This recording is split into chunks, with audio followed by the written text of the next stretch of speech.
ಸಮ ಇಲ್ಲದೆ ಇದ್ದಾಗ ಭಿನ್ನ ರಾಶಿಗಳ ಸಂಕಲನ ಯಾವ ರೀತಿ ಮಾಡ್ಕೊಂಡ್ರಿ? ಛೇದಗಳು 8 ಐತಿ, ಇಲ್ಲಿ 10 ಐತೆ.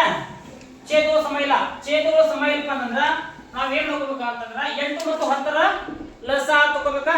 ನೋಡ್ರಿ ಇಲ್ಲಿ 8 ಮತ್ತು 10ರ ಲಸ ತಗೊಂಡಾಗ 8 ಮತ್ತು 10 ಯಾವ ಸಂಖ್ಯೆ ಬರುತ್ತೆ? ಅತಿ ಸಣ್ಣ ಸಂಖ್ಯೆ 2 ಸಂಖ್ಯೆ ಬರುತ್ತೆ. ಎಷ್ಟೇ? 2 4 8 2 5 10 4 ನೆನಪು ನೋಡ್ರಿ 4 ಯಾವ ಸಂಖ್ಯೆ ಬರುತ್ತೆ? 2 ಸಂಖ್ಯೆ ಬರುತ್ತೆ. 2 2 4. ನೆಕ್ಸ್ಟ್ ನೋಡ್ರಿ 2 1 2 5 ಯಾವ ಸಂಖ್ಯೆ ಬರಂಗಿಲ್ಲ. ಹಂಗ 5 ಕೈ ಇಸ್ಕೊರಿ. ನಂತರ 5 ಕೈ ಇಸ್ಕೊರಿ. 5 ಯಾವ ಸಂಖ್ಯೆ ಬರುತ್ತೆ? 5 ಸಂಖ್ಯೆ ಬರುತ್ತೆ.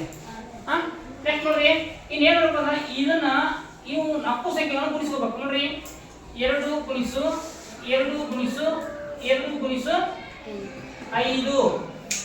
ನೋಡ್ರಿ 2 2 4 4 2 8 8 5 8 5 40. 8 ಮತ್ತು 10ರ ಲಸ ಎಷ್ಟು ಬಂತು?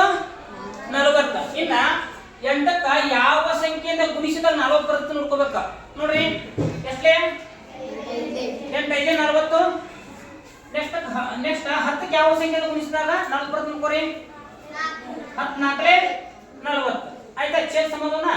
ಇನ್ನ ಅಂಶಕ್ಕೆ ಯಾವ ಸಂಖ್ಯೆಯಿಂದ ಗುಣಿಸಿರ್ತಲ್ಲ ಅದೇ ಸಂಖ್ಯೆಯಿಂದ ನಾವೇನ್ ಮಾಡಬೇಕು?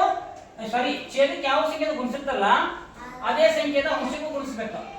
ನೋಡ್ರಿ ಇಲ್ಲಿ 5 ಗುಣಿಸಿದ್ರೆ 5 ಗುಣಿಸ್ರಿ, ಇಲ್ಲಿ 4 ಗುಣಿಸ್ರಿ, ಇಲ್ಲಿ 4 ಗುಣಿಸ್ರಿ. ಓಕೆ. ನೆಕ್ಸ್ಟ್ ನೋಡ್ರಿ 5 5 25. 25 ಯಾಕೆ ಬಂತು? 5 ಗುಣಿಸಿ 5 25 ಬಂತ.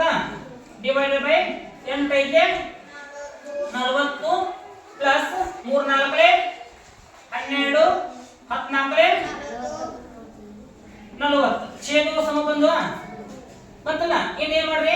ಅಂಶವನ್ನ ಕೂಡಿಸಿ ಇಟ್ಕೊಂಡ್ಬಿಡ್ರಿ. 25 ಪ್ಲಸ್ 12 ಎಷ್ಟಾಯ್ತು? 37 ಡಿವೈಡೆಡ್ ಬೈ 40. ಇಷ್ಟು ಬಂದ್ರೆ ನಿಮ್ ಲೆಕ್ಕ ಸರಿ.